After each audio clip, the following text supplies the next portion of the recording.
Today, we're going to be talking about valuations of businesses. I'm going to go over numbers. We're going to go over EBITDA. We're going to go over valuations. We're going to go over financial clarity, seller financing, selling cash businesses. So let's jump right into it. 33 million small businesses in the United States. 20 to 25% are for sale at all times. 6.5 to 9 million businesses are for sale. Baby boomer market represents 12 million businesses, which is 40% of the marketplace. So the biggest transformation of wealth is happening right now, and we are the right group to help these people sell. 95% of the time, valuation is based on EBITDA. What is EBITDA? EBITDA is basically your bottom line number. After everything, you come up with your net income, and then you add back interest, depreciation, amortization. So this is a profit and loss from a small business owner that, wants to save as much money on their taxes as possible. A lot of expenses here that are not really business expenses, and it's our job as the broker to really weed out these personal expenses and add them back into the net income. So we have add backs: charity, owner's insurance, health insurance, legal and professional. They charge themselves $33,000 for attorneys. Obviously, when you're in business, you don't pay your attorney $33,000. There has to be some attorney fees. I would say, on average, what I see is $4,000 to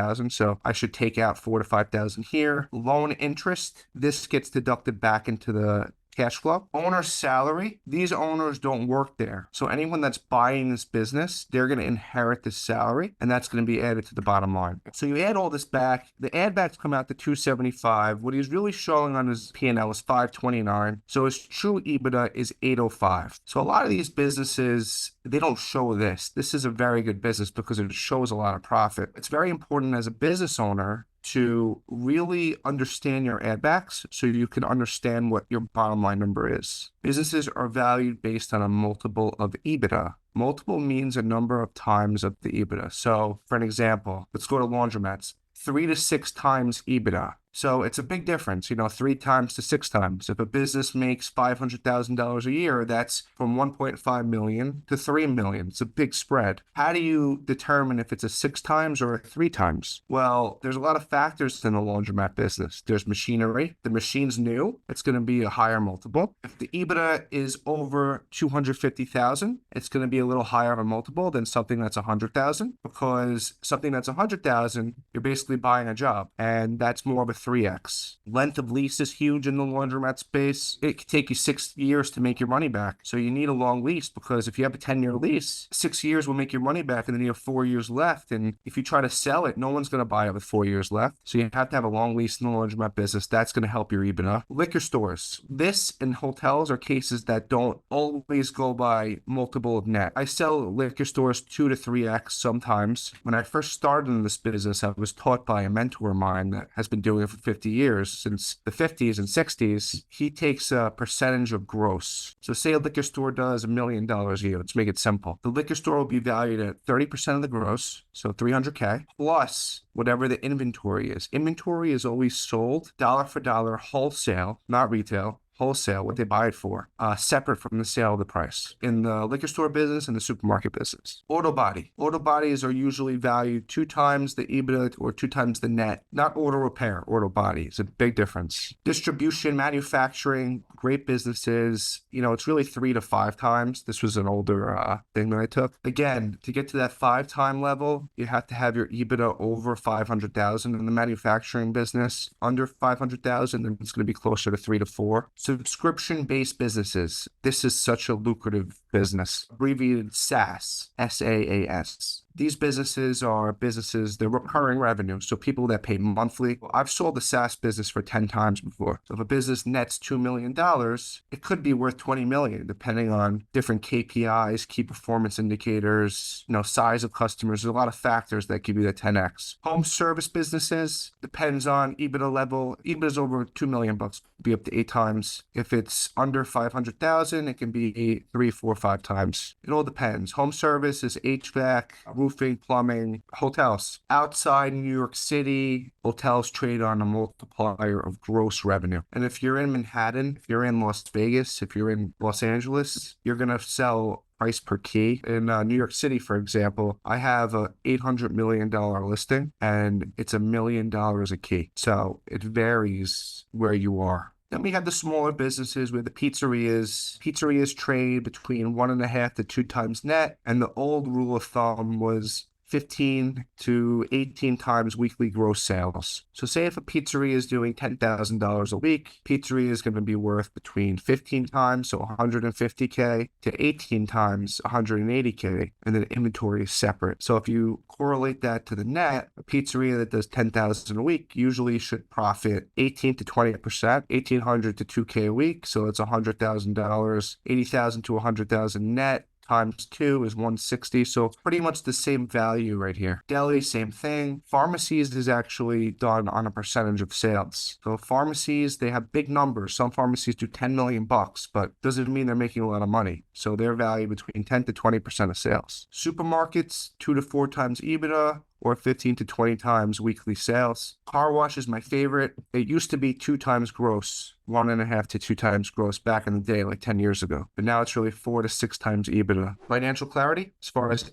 add backs, if you're a business owner and you have add backs, you should really know what your add backs are. You should be on QuickBooks. You should understand what your add backs are. You should have them. When you're selling your business, you should have them highlighted like this. You see the yellows, you can see it highlighted here. Meals and entertainment, travel, legal and professional, $30,000 to $3,000. That's unrealistic. It should be $4,000 to $5,000. Interest, $55K. So all your add backs should be highlighted, and you should know your business like the back of your hand. Seller financing. This is my bread and butter. This is how I get deals done. The reason why I get high multiples for businesses is because, have you ever heard of my price, your terms? I'll give you your multiple, but I need my terms. So for an example, I have a car wash for sale right now in Connecticut. We're asking $2.3 million. Cash flow is $400,000 to 6X.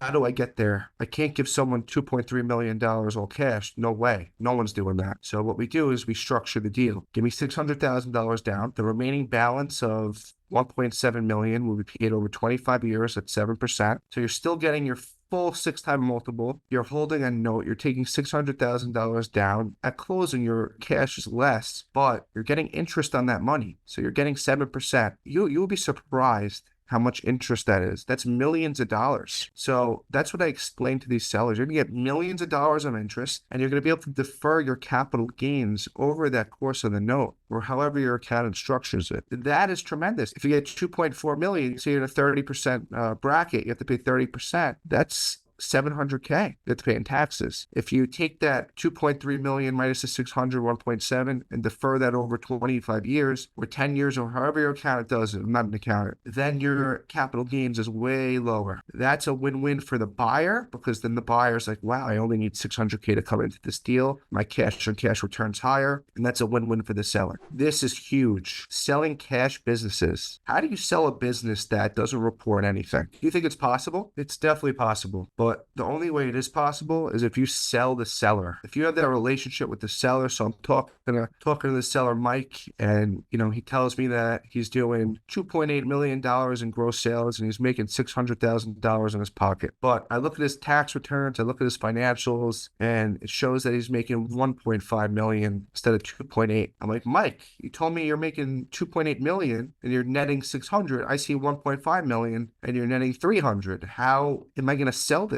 There's a way. And I tell Mike, the only way you're going to sell this is you have to trust me on the due diligence. It's a very seasonal business, but this is what we have to do in the car wash space. I'm going to have the buyer give a deposit to your attorney. It's going to be refundable for 30 days. The buyer's going to go into your business as a manager or an employee. If they don't allow that, sometimes they don't allow that. The buyer's going to go after hours. He's going to count the cash. He's going to look at the credit card to cash ratios. He's going to look at the POS system. He's going to do his due diligence every day after hours. And for 30 days, if the numbers are within 10% of what you said, So $2.8 million a year gross, Mike, is what a month? $233,000 a month. So if you're within 10%, because it's a seasonal business, of the 233, so if you're under, let's say 200K, then the buyer can get his money back. But if you're telling the truth, Mike, that money is not refundable. And that's what I say to the buyers too. That's why I love this business, because I don't really co-broke with other brokers. I control the whole deal. And that's how you make deals happen. So once buyer and seller are aligned on the due diligence, you can make a deal. I might be confusing for you right now. If anyone has questions, just let me know. Working on versus working in your business. Have you ever seen a business that a business owner is